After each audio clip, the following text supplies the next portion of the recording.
Hey, greetings everybody, and welcome here to Prog Monster. My name is Murph. I am the host of this show, a show dedicated to progressive rock and other forms of rock music.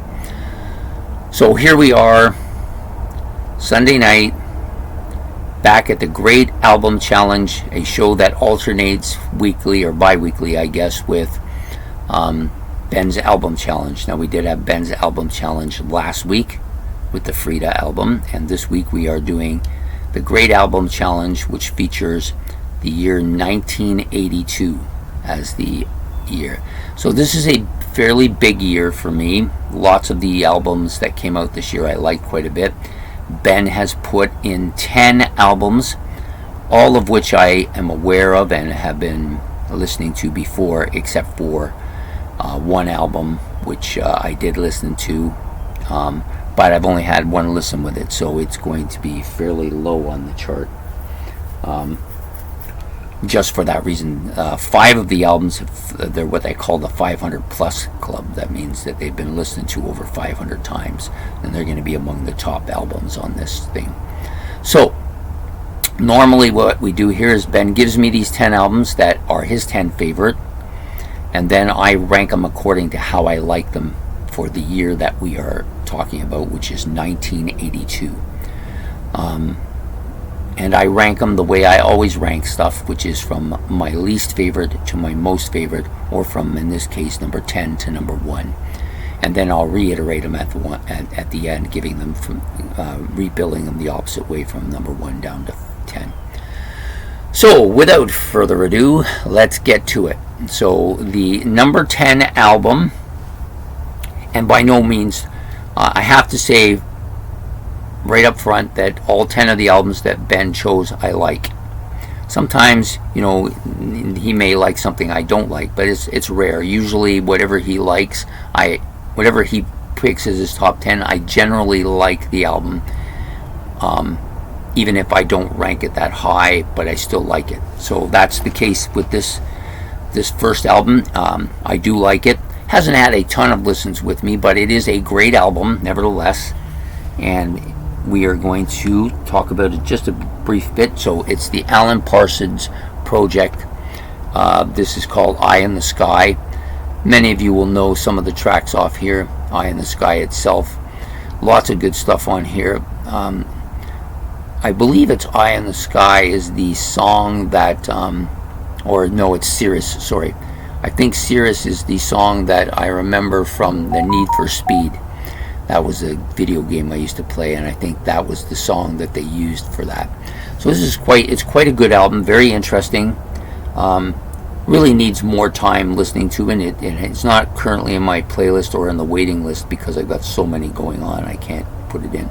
There may come a time where it will get its chance, and then it'll go higher in the ranking, I'm pretty sure. So number 10, Alan Parsons Project, Eye in the Sky. I know a lot of people are going to rank this much higher. Number 9. Number 9 I do not have. I don't own it. It's from the Michael Schenker Group, and the album is called Assault Attack. Many feel that this is one of Michael Schenker's best albums. I listened to it. It's very good. I've only had one listen to it. I'm pretty sure that given a chance it might go higher on the list, but for today, because I've only had the one listen to it, it's going to go in at 9th spot. Number 8 is in the same kind of boat as Michael Schenker, except for I own this album, Broadsword and the Beast. It's currently waiting its turn to go in my playlist, but I have listened to it about 4 or 5 times. I quite like it. And it's only going to get more. It's only going to get more attention. The album cover itself is fantastic. It's one of the best Jethro Tull covers, I think. One of the best album covers. I quite like it a lot. And the music is very good, but it's like some Jethro Tull stuff takes more listening to than the average album to get into, and this one's one of them. So it did come in at 8th today, but easily is probably going to move up here. So the number 7 album today is an album I've had for years and listened to quite a bit. Early on, quite a bit more. It's faded over time, and it's a little bit poppy, but the album cover is fantastic. This is Asia's debut. debut. Sorry, not debut. Debut album. Most of the tracks on here I'm quite familiar with. It's a very kind of poppy album for a progressive album. I don't even know if you would want to call this progressive at all, but the album cover is fantastic. Gets a lot of points for that. And plus, I love a lot of the members of this band. So, coming in at number 7 today is Asia's debut album. Okay, so now we're moving up to the number 6 album, which I don't own, and there's a little chance I'll be able to get it unless I go online looking for it and I'm willing to pay a little more. And that is Winterhawk's Revival. This is an album I've listened to maybe how many times have I put? Yeah, I think it's probably in the 10 plus, based on the fact that it was in Ben's album challenge before, and it was also in the hard rock battle that we did not so long ago, and it actually got to the finals. Now, did it win? I think it actually won the finals. I think it might have won. I can't remember, but pretty sure it did. But great album, lots of really good solid stuff on here. They're very Triumph oriented band. They have a lot of similarities with that band. Maybe not quite, they don't sound quite like Triumph, but they are really close to that sound, and just a great album. This could easily be an album that they might do themselves, Triumph. But anyways, it's done by Winterhawk. It's called Revival. Great album, coming in at number 6. Now the next 5 I have, and these are all 500 plus, I believe. Yes, I believe they are. I could be wrong. Just checking quickly here to make sure before I start announcing stuff that isn't true. Actually, one of them isn't. The next one is not. It's 100 plus. Haven't listened to it as much as the other ones. Still a very good album. It's many feel that this was a underrated album by this band, and it came out at a time after this band had kind of lost a lot of its following. We're talking about Kiss's Creatures of the Night. Now, the only thing about this album, some great tracks on here. First, I'll talk about them. Creatures of the Night, great track. Rock and Roll Hell, another really good track. I Still Love You, Killer, and War Machine, both excellent tracks here. The only thing about this album that I wanted to talk about is that, you know, this is a Kiss album, but how many of these guys on the cover actually played on this album? Hard to say. I know the guy in the middle did not. The drummer probably did. The bass player sang, but I don't know that he played much bass on this track. And Paul Stanley, of course, who knows what or how much he did on here. I'm sure they had a lot of session musicians filling in on this album, even session bass players. So there you go. Creatures of the Night, Kiss, at number 5. Number 4 probably was, no puns intended here, the signal for the end of this group for me for some time. Album Signals by Rush was the beginning of the end of Rush for me in that time period. So this album, actually, I didn't mind. I liked this album. I didn't like it as much as the predecessor, and I didn't like that one as much as the predecessor to that one. So they were on a little bit of a slide, but not too bad. It was the next album that really finished them off for me, but this was the signal for the end of Rush for me. Last Terry Brown album was Terry Brown, right? I believe it was. Yeah, pretty sure it is. Anyways, this is a good album. Maybe a little better than good. Maybe a very good album, but not a great album. And it hasn't held up as well as some of their other stuff has held up.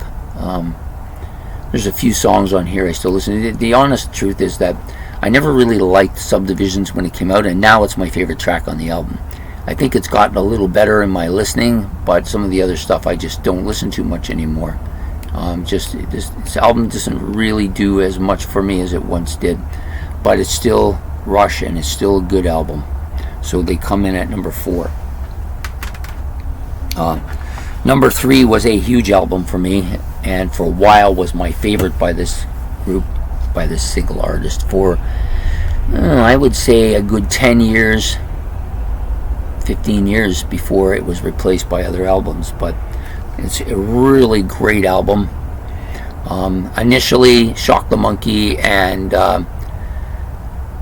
Kiss of Life and I Have the Touch were the songs that I liked a lot. Later, Rhythm of the Heat and San Jacinto kind of taken over a little bit here. Lay Your Hands on Me, another really... Oh, I already said that one, sorry. The only song on this album that I'm not a big fan of is Family and the Fishing Night. I don't like it live, and I don't really like it on the album too much. But other than that, this is a really good Peter Gabriel album. Probably, top 2, top 3 album for me. Top 3. I think it's number 3. Can't remember exactly what I ranked it as, but that would make sense to me, because Us and Peter Gabriel 3 are probably my first and second. This is probably fighting out with So for the next spot, but I'm pretty sure I like this one a little bit better. Yeah, great album. Lots of good stuff on here. Well worth listening to. So that's number 3. Number 2 would have probably been number 1 any other time in history for me. It's been a number 1 favorite of mine since almost the beginning. So for the last 40 years, it's probably been my favorite, if not one of my favorites, if not my favorite album from this year. Iron Maiden's Number of the Beast, coming in at number 2. So many great tracks on here. My favorite Iron Maiden album. It's got a little bit of a battle with a couple of the other ones, but it just had such an impact when I first heard it. And it's just emotional impact, and it still has it. Some really great tracks on here. Some of my favorite Iron Maiden tracks on here: The Prisoner, 22 Acacia Street, of course, The Number of the Beast itself, which was my favorite song from last week's choice, I think it was. I can't remember. Run to the Hills, yeah, last week was 1982 from Monster Hits. I think it was number 1. Run to the Hills was a good kind of radio-friendly song. And then, of course, the legendary and probably my favorite Iron Maiden song of all time, Hallowed Be Thy Name. So, great album. I love the album cover quite a bit. This album took some heat when it first came out looking like this, but this is a great launching pad. This band is like amazing. So Iron Maiden, number 2. And now they would have been number 1, but this album has really come on since I re-got it. Was probably in my top 3 or 4 when I was initially doing 1982 back in 1982. But this has moved right up there and has taken over the number 1 spot. Screaming for Vengeance. I absolutely adore everything about this album. The colors, that hawk on the cover. One of the best album sides in rock with the side 2, or side 2, side 1. Yeah, side 1 with The Hellion, Electric Eye, Riding on the Wind, Bloodstone, and Take These Chains, and Pain and Pleasure. This is like, very few bands have an album side like that. And their backside with Screaming for Vengeance, You've Got Another Thing Coming, Fever, and Devil's Child are all pretty good songs too. The 2 big kind of radio friendly songs, You've Got Another Thing Coming and The Electric Eye, they don't have as much staying power as they once did. Electric Eye still a little bit more, but Riding on the Wind, Bloodstone, Take These Chains, and Pain and Pleasure, fantastic. I love those tracks, all of them. This album is absolutely amazing. Easily my favorite Judas Priest album, but that could challenge too. I've gotten quite a bit of a collection going of Judas Priest albums, and I'm starting to get into a few of them now. But for today, number 1, Judas Priest, Screaming for Vengeance. So there you have it. So I'm just going to reiterate these fairly quickly. Number 1, Screaming for Vengeance, Judas Priest. Number 2, Iron Maiden, The Number of the Beast. And that could change. That probably will change at some point. Number 3, Peter Gabriel's Security. I know some people like to refer this as Peter Gabriel 4. I never have. It says Security on it. That's what I'm going by. Number 4, Rush's Signals. Number 5, Kiss's Creatures of the Night. Number 6 is Winter Hawk's Revival. Sorry, I drew a blank there for a second. So that's number 6. Number 7 is Asia's debut album. What a great cover, eh? Number 8 is, Broadsword and the Beast from Jethro Tull. Number 9 is Assault Attack from Michael Schenker Group. I don't own that album. Probably an album I will eventually own. There's no doubt about it. And then number 10, but hardly a number 10 album, Eye in the Sky from Alan Parsons Project. This is an album that, once it starts getting regular airplay, is probably going to overtake some of these. But this is a tough year. There's some really good albums here in this 1982. So there you have it. 1982's Great Album Challenge. Ben chooses his top 10 favorite and then gives them to me, and I rank them according to how I see him. I don't know how close I am to his ranking, but I feel like we're probably not too far off. So anyways, I hope you enjoyed this episode. Next week we'll be back to Ben's Album Challenge. So have yourself a good evening. Take care. And don't forget to like and subscribe. Bye.